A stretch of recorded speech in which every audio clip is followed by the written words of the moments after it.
Breaking news coming in. Iran's Supreme Leader Ayatollah Ali Khamenei swiftly appointed a new Revolutionary Guards and Armed Forces chiefs to replace those killed in targeted Israeli strikes earlier today. In separate decrees, Khamenei named Mohammad Pakpour to replace Hossein Salami as the commander of the Islamic Revolutionary Guard Corps and Abdul Rahim Mousavi to replace Mohammad Bagheri as Chief of the Armed Forces General Staff. And that's the news coming in that Khamenei has replaced two top commandos of Iran after they were killed in Israel's preemptive strikes earlier today. Iran has named two new military heads that Khamenei has swiftly appointed. That's the new Revolutionary Guard and Armed Forces chiefs. And that's the news coming in as tensions rise between Iran and Israel after Israel's preemptive strikes in Iran earlier today, and Iran vowing a decisive and strong response towards Israel. Iran's Supreme Leader Ayatollah Ali Khamenei has appointed two new military chiefs. Iran has named new military heads after both of them were killed in Israel's preemptive strikes.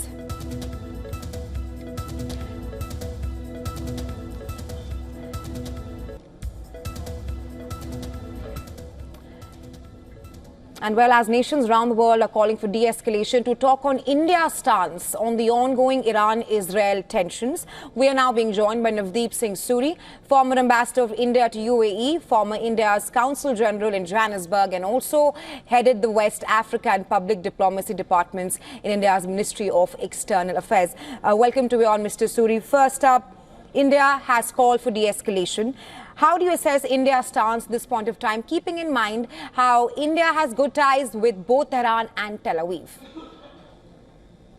Well, Rahisha, we've said the only sensible thing that we could possibly have said, which is to express deep concern over the recent escalation, which is to emphasize the need for restraint, which is to urge both sides to de-escalate and resolve the matter through diplomatic channels.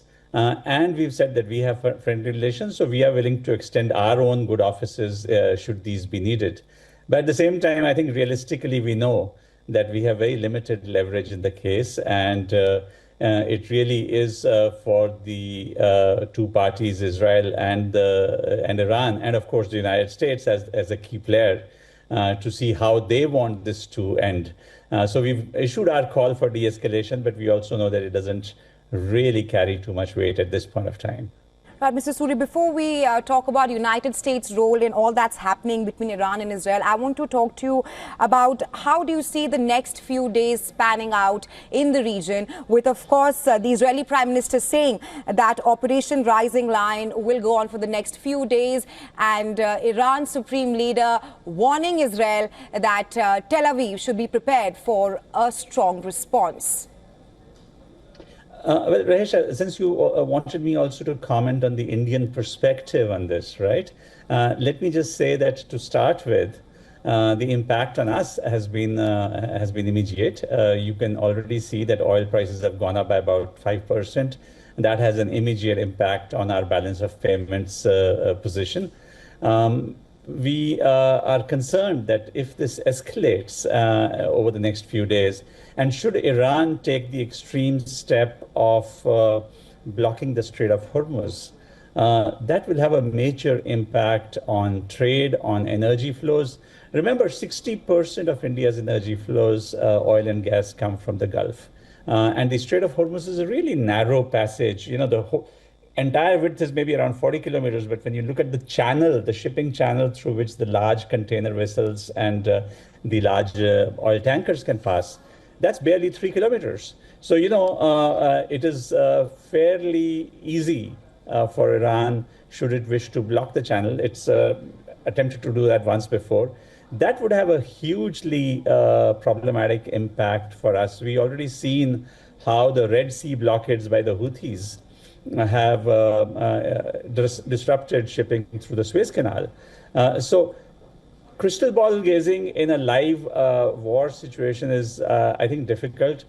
I think Israel, the Prime Minister Netanyahu has indicated quite clearly that what his war aims are. He wants to try and reduce, if not make inoperable, Iran's nuclear facilities.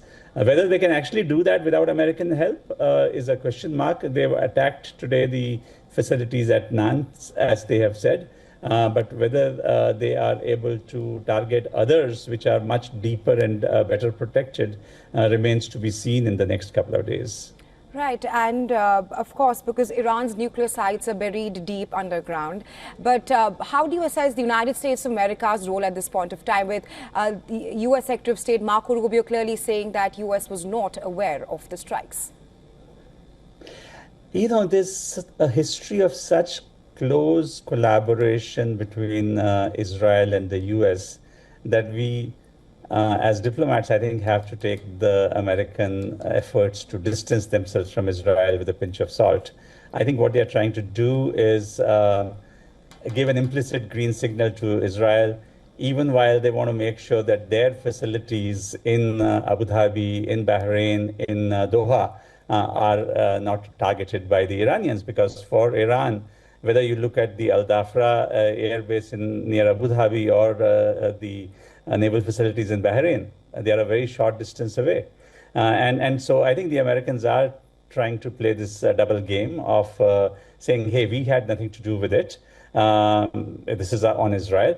But at the same time, I'm sure that should Israel need America's assistance, either for defensive or offensive purposes, the Americans will once again be standing behind Israel. Just to follow up on that, Mr. Suri, at this point of time, who is perhaps using the other in this situation that we all are witnessing? Do you think that U.S. is perhaps using Israel to negotiate with Iran on the nuclear deal? Look, the U.S. was supposed to have the next round of negotiations this Sunday. The 6th round of negotiations were supposed to take place in Muscat, in Oman, coming Sunday. What has Israel done? They have killed Ali Shamkhani, who was the leader of the negotiating process. And so it's quite clear that Israel is not particularly interested in negotiations at this point of time. It's never had any particular faith in the negotiating process with Iran. It was a very strong opponent of the JCPOA, or the 5+1 nuclear deal that was signed during President Obama's time. And it continues to believe that, unless there's an effective rollback of Iran's program, they will not accept anything less than that. So Israel has a fairly clear maximalist position on this. The U.S., we heard from President Trump that he is not interested in a war. But a war is happening anyway. So I guess since Israel is the one that has started the war, what I would be interested in seeing is, does the U.S. do anything substantive over the next 24 hours to rein Israel in so that the negotiating process can resume? Right now, if you were an Iranian, you would probably be right in thinking that Israel and the Americans are in bed together, and this is a game of smoke screens being played with them.